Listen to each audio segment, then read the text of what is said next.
Is King Vir. Now, looking at the history, this guy was known for being incredibly strong and deeply respected for being extremely wise.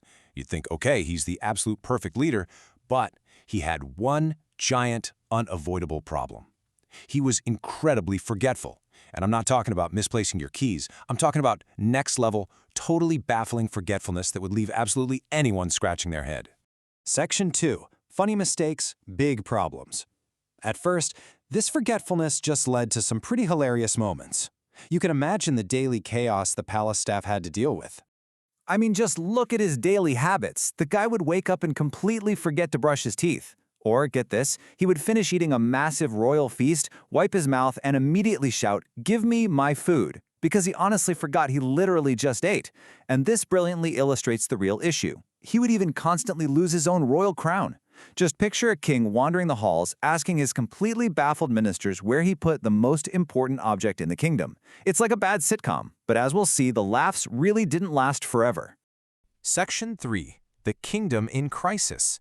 The humor faded pretty quickly because those funny little mistakes rapidly escalated into serious, kingdom-wide issues.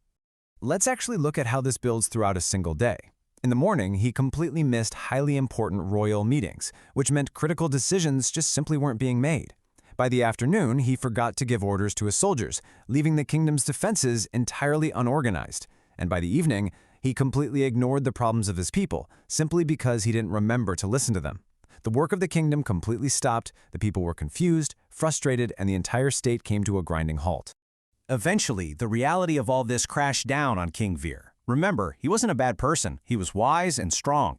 Seeing his people worried and his kingdom stalled out actually broke his heart. He hit rock bottom and had this deeply emotional realization, saying, "My forgetfulness has brought sorrow to everyone."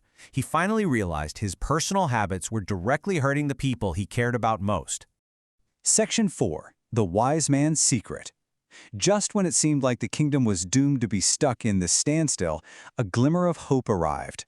A wise old man heard of the king's struggles and traveled to the palace. And this right here is the absolute core of our explainer today. The wise man looks right at the king and says, "King Vir, the problem is not forgetting, the problem is not paying attention." What an incredible aha moment. He completely reframed the issue. The king didn't have a broken memory, he had broken focus. He was simply moving way too fast and not being present in the moment.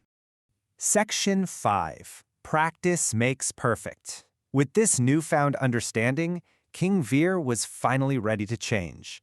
But, knowing the problem is only half the battle. Now he had to do the work. The wise man gave him a surprisingly simple yet incredibly effective 4-step method. Number 1, write down notes. Number 2, make organized lists of tasks. Number 3, listen carefully to others. And number 4, practice these habits regularly. Now, what's really interesting here is that the source material tells us that first day was incredibly hard for the king.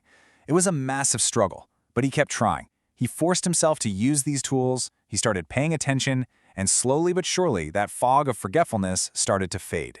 And the results? Nothing short of spectacular. We see this complete shift from the careless king, the guy missing meetings, confusing his people, bringing everything to a standstill, right over to the responsible king. A leader who makes correct decisions, remembers his royal duties, and ultimately brings happiness back to his realm.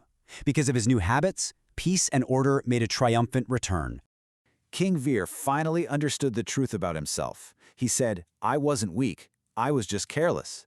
That is such an empowering realization, right?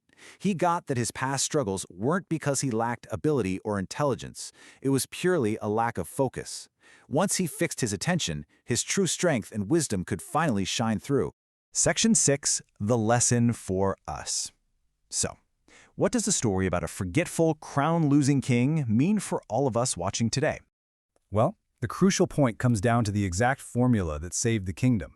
Success is the powerful result of combining focused attention with regular practice. Simply put, attention plus practice equals success. It doesn't matter if you're ruling a massive kingdom, studying for an exam, or just trying to organize your family's crazy schedule. If you apply your focus and practice good habits, you are going to succeed. To wrap up the wisdom from this source material, here is how you can actually be like the responsible king in your own life. First off, remember that forgetting is totally normal. We all do it. But second, note that not paying attention, now that is the real mistake. Third, realize that really small efforts, like just writing a quick note or making a list, create massive changes over time. And finally, learn to take responsibility for your habits. You literally have the power to change your outcomes. So, I want to hear from you now. Think about your own day-to-day. When are you most likely to forget things? Is it when you're super distracted? Maybe when you're rushing out the door? Let's make a pledge together today. Drop a comment below saying, "I will be responsible." Commit to paying just a little more attention today. Thank you so much for joining me for this explainer. Be sure to hit that like button, subscribe so you never miss our next breakdown, and I will see you next time as we continue to learn and grow together.